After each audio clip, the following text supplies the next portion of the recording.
Hello and welcome to yet another weekly walk. Konnichiwa, everyone. Hello to yet another weekly walk in our weekly walk series. Today, we're going to do a weekly walk on Japan Day / the Japan Parade on today, May 9th, 2023. All right, it's very nice to see you all. I got extra kawaii just for you guys, and we'll talk about exactly what that means in just a few moments. But as we know, we have resumed housekeepings. And essentially, we have a Q&A feature, and I have Ryan on the back end to answer any questions for you all. At the bottom, we also have a chat feature, which you could actually disable with using the arrow and then clicking the arrow and disabling the chat previews if you do not want to see the chat. And we have the CC live transcript. If you would like to turn that off, you also use the arrow to disable that as well. So we have a lot to get into. It's going to be a little bit of a different weekly walk as I first start talking about the event, the Japan Parade. For the first 10 minutes or so, a little bit about Japanese culture, the stuff that I know at least, and then we'll get into our traditional style weekly walk, of course. And of course, we know the mission at the Central Park Conservancy is to keep Central Park clean and green for everyone and use it as a sanctuary from the pace and pressures of city life. All right, and with that, let us get into it. All right, so Japan Day or the Japan Day Parade. Japan Day is an event to showcase all the Japanese communities, culture, and arts, and to bring a new appreciation to New York City of Japanese culture, to bridge a cultural understanding between the people of Japan and the US. And Japan Day was originally hosted in Central Park, and it started in 2007. And essentially, their mission, again, is to promote some deeper understanding for Japanese culture. It's a family-friendly event. It's full of music, games, performances, and food. Very fun. And originally, when it took place in Central Park from 2007 to 2019, it was actually held at the band shell. And we have some nice pictures that I did not take from Japan Days past in past years that happened right in Central Park at the band shell. However, it's no longer held inside Central Park, so where exactly is it held? Essentially, here is a view of the Japan Parade now. So now the Japan Parade is going to sit outside of Central Park at Central Park West, going from 81st Street to 67th Street.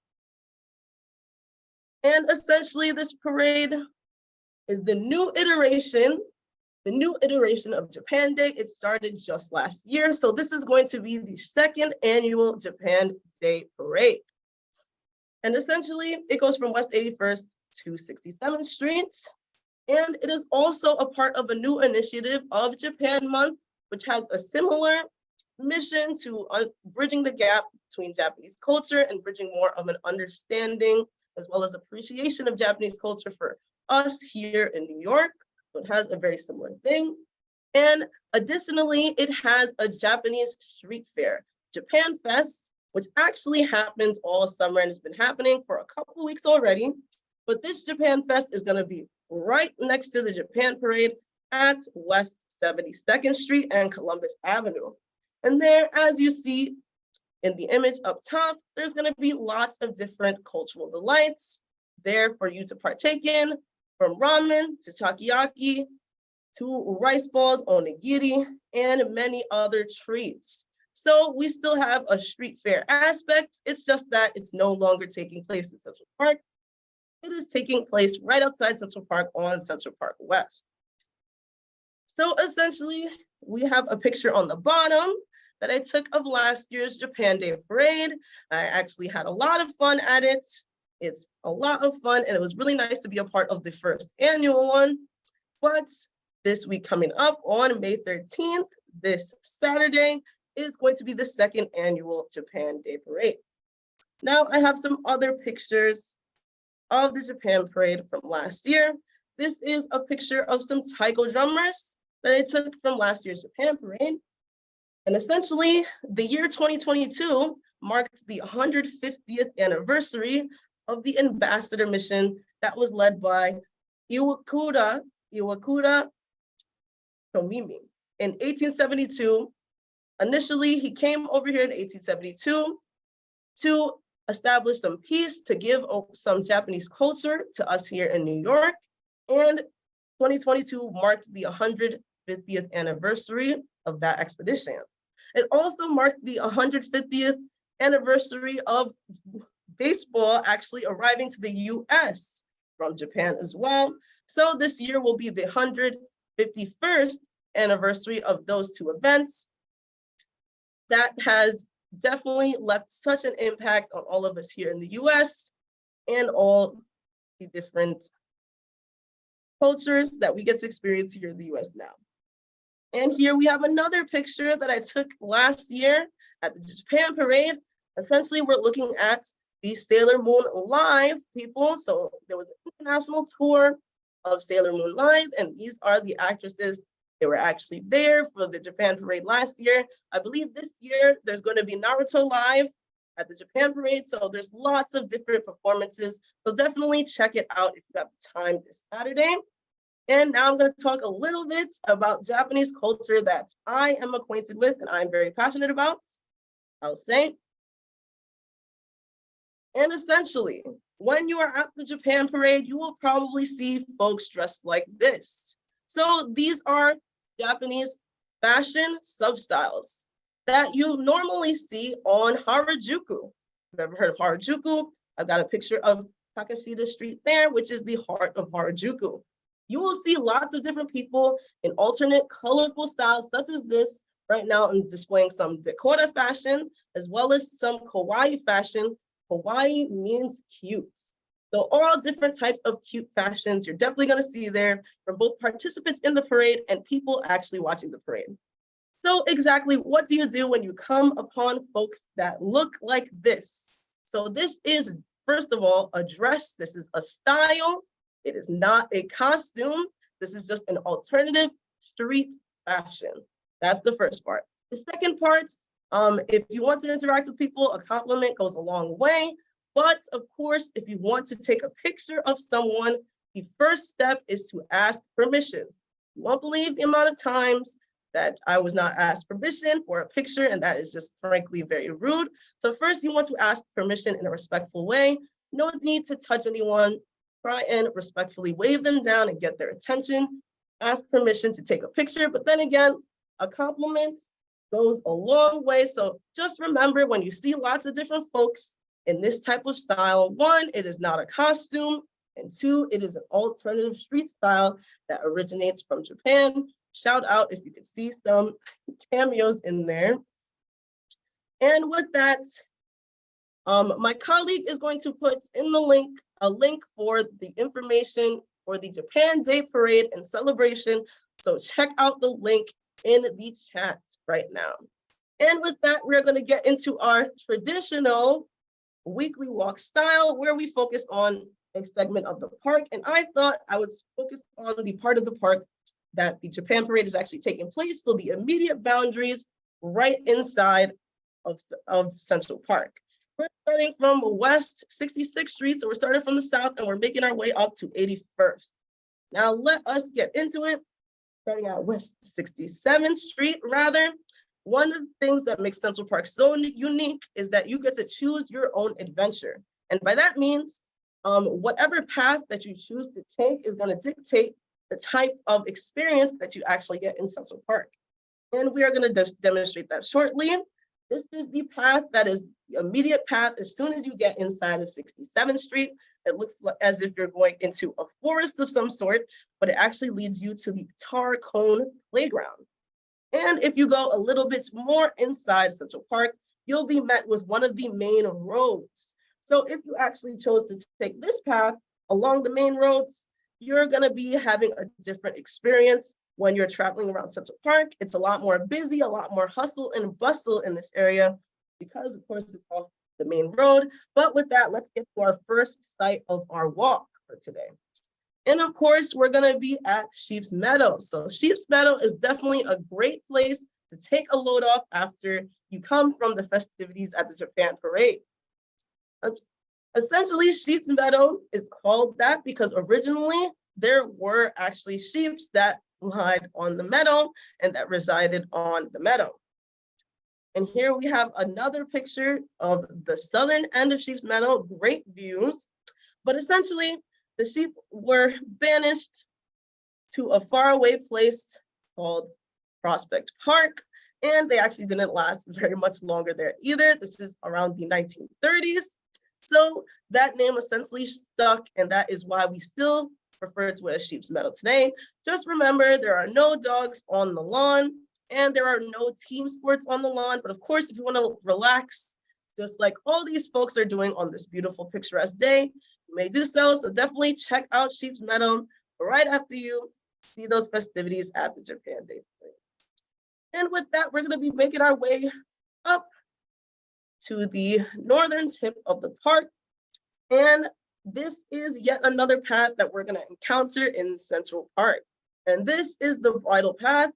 Essentially, bridle referring to horse's headgear, which means that this path was actually meant for horseback riding. And originally, it went all the way to the end of the park at 59th Street. Now it stops abruptly in front of Hexter Playground. However, people still enjoy the bridle path for lots of different jogging and recreation because it has that soft gravel material. So you'll definitely get a completely different vibe and a different experience if you stay along the bridle path as you travel throughout Central Park. I encountered some nice trees. Here's some nice evergreen trees as I was walking and moseying along down the path. And of course, this is a great reminder that dogs must be leashed at all times on the bridle path for their safety and yours, as well as other folks in the park. Because essentially, if a horse does come trotting around, you would hate to see anything happen to your furry friend. So just make sure you are always keeping dogs leashed on the bridle path at all times. All right, so it seems like we have come to a crossroads. We can keep going on the bridle path underneath this nice arch here, or we could actually take the upper path on the top. And I have actually chosen to take the upper path on the top here for good reason, because we are about to get to our next site for today. Definitely shout out to this very rustic looking wooden pergola that sits right at West 72nd Street, which means that we are right in front of a very famous site. So right now we're looking at West 72nd Street and this very iconic building that sits on the Upper West Side known as the Dakota Building. And essentially that means that we are right in front of Strawberry Fields. Don't know if we have any Beatles fans in the audience, but essentially Strawberry Fields is a 5-acre landscape dedicated to the late and great John Lennon. Essentially, after his assassination in 1980, Yoko Ono decided to give a large sum of money to the park to be able to dedicate this landscape, Strawberry Fields, to John Lennon, who was, of course, one of the people in the Beatles, as well as a human rights and peace activist. As we go a little bit deeper, we get to see one of the most iconic sites in all of Central Park, and that, of course, is the Imagine Mosaic. The Imagine Mosaic that sits right here, and we see a couple of tourists taking a nice little photo op right there. So definitely, this is another site that you could definitely see right after you come from the Japan Parade. And of course, this is going to be on West 72nd Street. And instead of taking any path at all, I decided to venture right straight through Strawberry Fields. So let us go on our journey through Strawberry Fields. It's beautiful 5-acre landscape. Let's take in all that beautiful flora and fauna, all these beautiful trees right here. And also some opportune views that we can get as we go deeper into Strawberry Fields. We can already see one of the many water bodies in Central Park, the lake, being the largest naturalistic water body in all of Central Park. But I'm going to continue my journey onward along this nice dirt path here that sits beside this road. Because again, you would be getting a very different experience and a very different vibe if you chose to take this main path right beside the road, but you would get some nice opportune views of the lake. But as I was on my travels, a tree got in my path, but don't worry, I maneuvered all around it and I saw a very surprising sight on my walk. And that was someone actually walking their cat. I found out that this cat's name is Louie. We always love when people respect all the leash rules and keep their furry friend on a leash because, again, you never know what you're going to encounter in Central Park. So definitely, as you have your pets walking through Central Park, it is always best to keep them on a leash because if you met this furry friend, I don't know, some dogs aren't a fan of cats and such, but it was a very nice and interesting sight to get to see this cat Louie and also get to pet him for a bit. He seems like a very good boy. But let's continue on our journey. Of course, I'm always showing some animals, some wildlife on my walks. This is pretty much the end of Strawberry Fields, so we're just gonna cross the road to be able to get to the other side. All right, so this is about where we are on our walk, about 74th Street. And I crossed the road to get to that main road that we were looking at earlier to get some nice, beautiful, opportune views of the lake. And of course, this is gonna be Central Park's largest water body that was originally made for ice skating, a very popular activity that was taking place in the mid 1800s, mid to late 1800s, that was so popular, people were visiting Central Park way more in the winter than they were in the summer. So definitely check out the lake next time you are in Central Park. I also got a very nice view of this wooden structure that is a boat landing.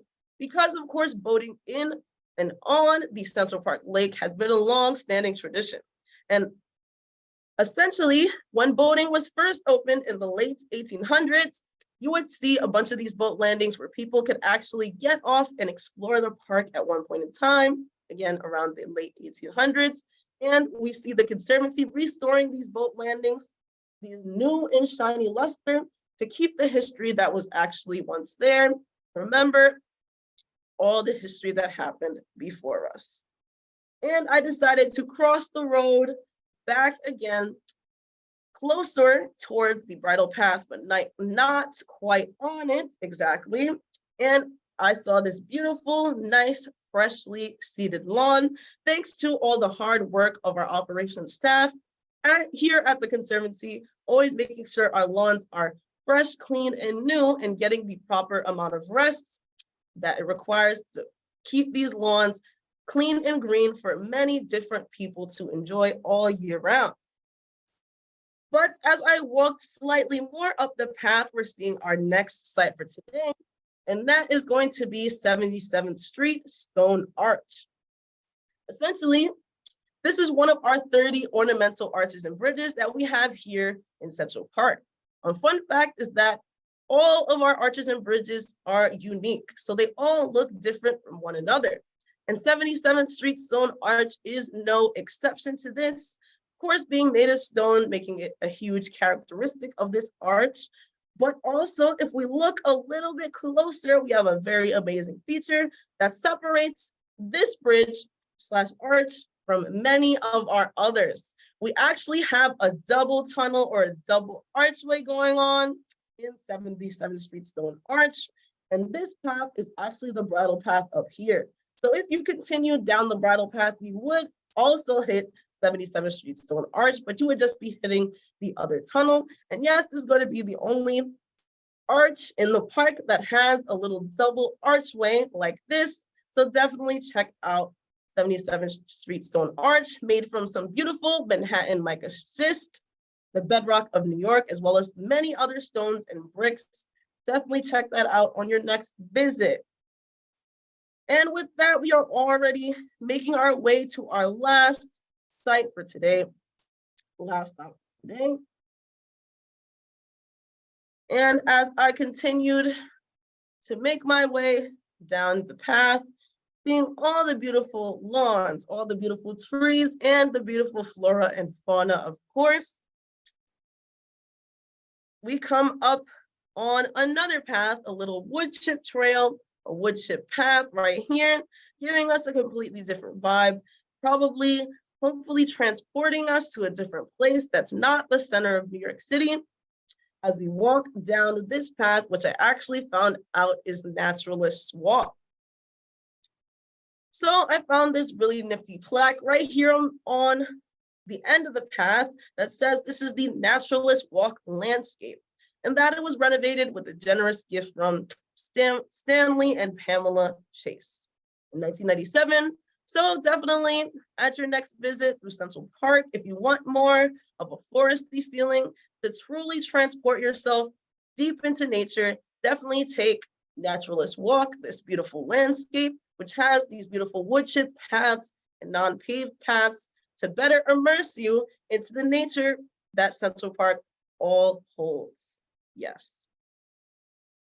And also, there are these beautiful benches that are dedicated to the family that actually donated that generous gift to be able to make Naturalist Walk a beautiful renovated landscape. And each one of these rustic benches that were made by Central Park Conservancy staff, our rustic crew team, essentially each one of these rustic benches has a different name of somebody from that family that actually restored Naturalist Walk. So shout out to all the staff working so hard at the Conservancy with their many jobs that it takes to actually run and keep Central Park clean and green for generations and generations to come.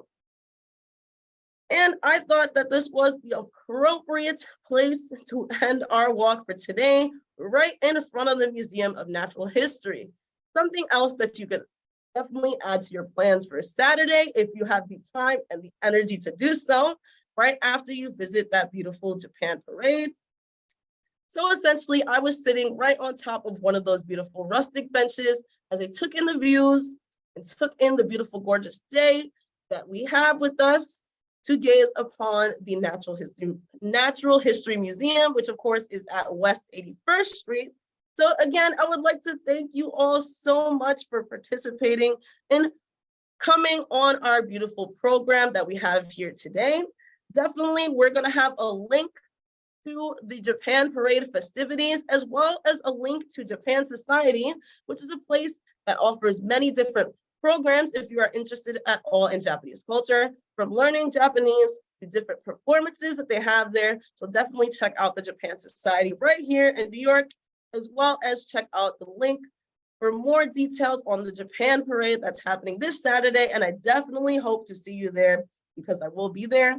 So again, thank you all so much for coming on these weekly walks and supporting the Conservancy always. So I'm gonna say Jane for now, that means see you later. And stay safe and be well, everyone. I hope to see you Saturday. Do not be shy and do not be afraid to say hi. Stay safe and be well. Bye for now. Jane.